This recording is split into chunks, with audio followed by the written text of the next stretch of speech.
Greetings, Tubiverse. I am one noob, and in this Top War video, we're going to cover what I think might be all of the big questions and strategy necessary for both equipment and remolding. You know, important questions like, what's the cheapest way to get equipment?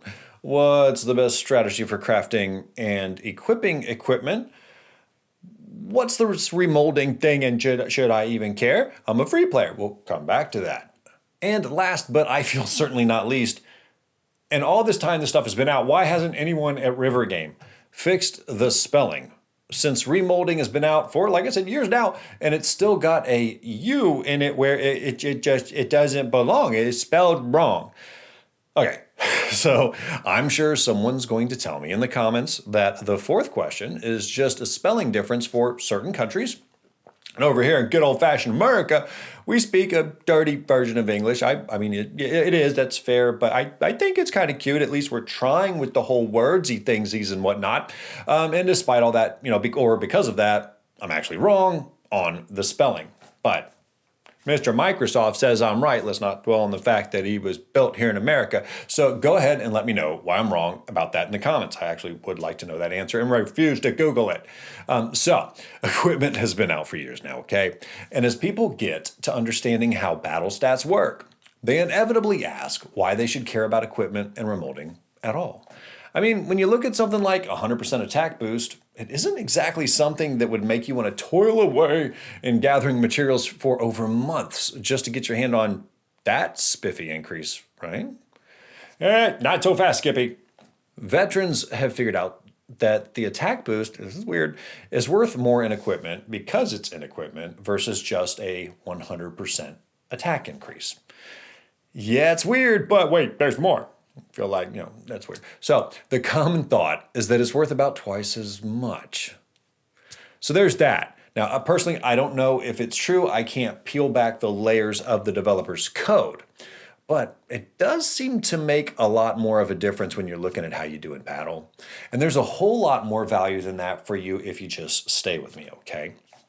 Also, for virtually all players, any battle stats boost, they're good, or at least gooder if you want to use that. It's not a real word, but I like the way it sounds. So I like to say gooder. So regardless if this is true or not, boosting your stats is a huge component of the game.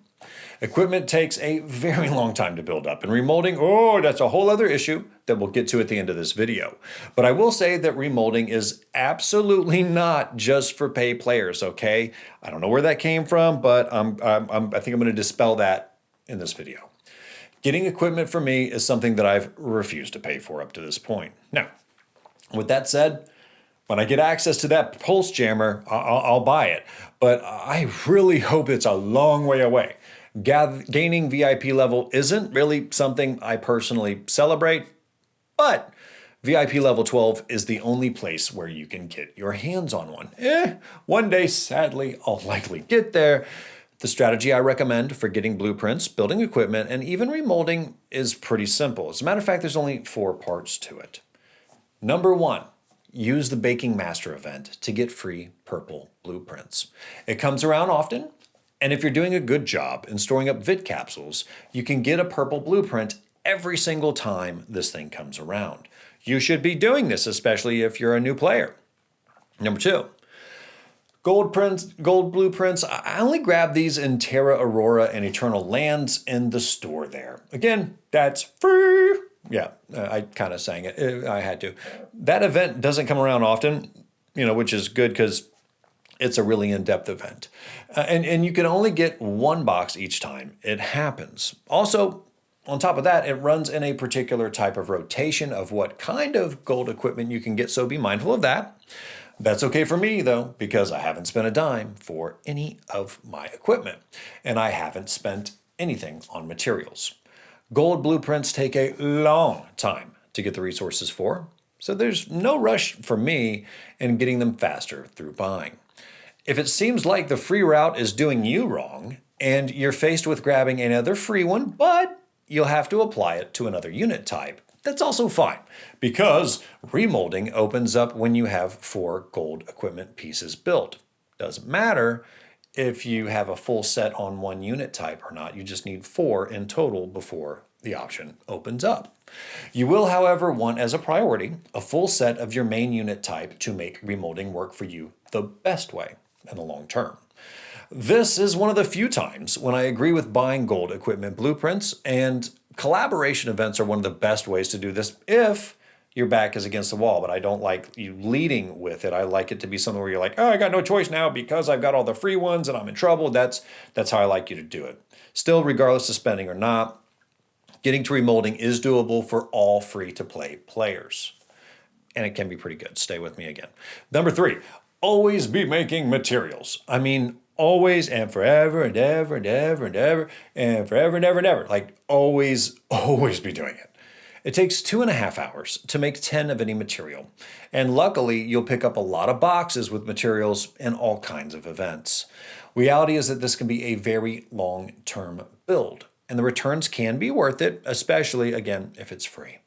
Number 4, which you should start doing on day 1, is always grab remold blueprints when you can get them for gems or VIT, because you're going to need a lot of them, which we're going to cover in detail as soon as we get past equipment. Now, I hear a lot of strategy where people talk about how blues are better than golds under this or that circumstance. Most of this is ridiculous. I hate to be the guy to break it to you, but it is, and I'm going to show you why. If I just focus on the steps from like blue to purple to gold on these things, I'm going to really stick with purple and gold. You'll see that it's the stats being boosted when you look across, they're exactly the same. It's just that the values go up as you go from things like blue to purple to gold. There isn't some Jedi secret to using a lower stat item and it giving you a better effect. It's just a good way to be wrong because you listened to someone that convinced you that reading the stats cards is bad for you. I don't know, but it's a thing. It happens. Now, once you get to the chips at the very end of equipment types, you have the Pulse Jammer as the only gold equipment you can get, which I mentioned before, and you can only get one of them. Now, there's a little bit of valid debate on chips here, and it's just on chips in between the rarity type. I've heard players say that the fire control chip is better than the high precision navigation chip because increasing critical rates for all units is better than damage increase on one unit. But it's a weird argument because it hinges on the assumption that a lot of your hits will be spread across a number of units, reducing the attack value of the high precision navigation chip. On the other side of the debate, the ones that like that better, the ones that use encirclement in particular, will tell you that 3 of those chips means 3 units getting the damage increase buff. Then you can do circles around different setups and get into scenarios where you can make one work better than the other, but listen, while it's fun to work through this for some of us, it's just not worth much time. The chips just don't have a lot of boost in the first place. So worry about those last and get your purples for everything else you want in your set first so you don't have to freak out about it. Blue equipment is really easy to make anyways, okay? So you can always build on those and set them aside for when one works better than the other based on your hero setup and what you're fighting or fighting for. I'm just too lazy on that one to care about the small gains at this stage in my gameplay. Once you have 4 gold pieces of equipment, you can do remolding. Yay! All right, like I said before, it doesn't matter if they're all for the same unit type or not, you just need 4. Take a look here at the most recent publication of what you need in order to do remolding, and look at all the tantalizing stats boosts awaiting you. Now, I'll tell you, the remolding blueprints can be found for free here and there, like on occasion in the limited time recycling event, but they aren't common. If you were serious about this chart, you would need to buy them, and they get really expensive really, really fast, especially when you look at this chart and see top levels cost hundreds of blueprints to get. So while it's nice to get into, it's really late in game unless you're a regular spender that has all the other more important stuff already bought.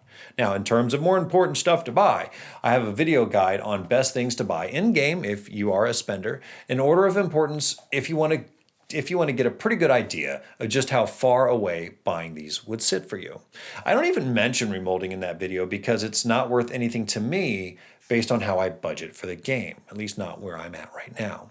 But for those of you that need to do remolding, expect to spend a lot of money to get yourself to a good place with these, okay? Now, remolding itself is pretty simple, Every time you remold a piece of gear, it gets a little bit stronger. Whee! All right, there's that. The more times you remold equipment with a unit type, the better your additional stats boosts get, right? So if you have one piece of army at equipment, this is going to sound like a math exercise. It kind of is, but yeah. If you have a piece of equipment at level 4 remold, okay, and then another army piece at a level 4 remold, your Brontosaurus set, which for some reason Brontosaurus means army, I'm not getting that one, but whatever.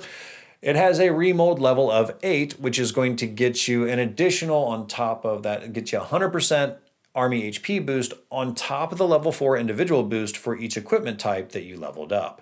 Sounds weird, I know it's nice. Don't worry, I'll give you another example here in a minute. This is nice, but it's going to take you 300 remold blueprints this way and a lot of other materials in order to get there. So the goal you should have is evenly spreading out all your remolding on all 4 equipment types for your main unit type and to get them up to level 5. That'll get you a nice individual boost to the tune of, altogether, if you add it all up, 190 attack, 320 HP, and 17% army starting shield boost, or shield, for hitting the level 20 Brontosaurus set point. Again, don't get the relationship in between Brontosauruses and the army, but whatever. I guess they had to name it something. That's pretty nice when you kind of look at all those stats, when you can do it for free. And in that case, yes, it might be worth spending a few dollars to get there. If you do that for Navy or Air Force, don't worry, you'd get the same boost. It's just that the set has a different name to it, okay? That strategy will cost you 340 remold blueprints, which is really the struggle in the end, getting those blueprints. That's why in my strategy, I say collect them for free every chance you get. Even at level 2, if you just went that far, okay, just getting your equipment up to level 2 each. For each of your 4 gold equipment pieces, you'd get an additional 50% attack and 150% HP boost, which is more than what most of the holding and stock skin boosts can get you. That's another reason why I say that under the right circumstances, I can see it making sense to spend a wee little bit on it, okay? That's my strategy for equipment and remolding. Remolding is not just for pay players, okay? It's for planners. And I hope with this strategy, I've helped dispel that myth.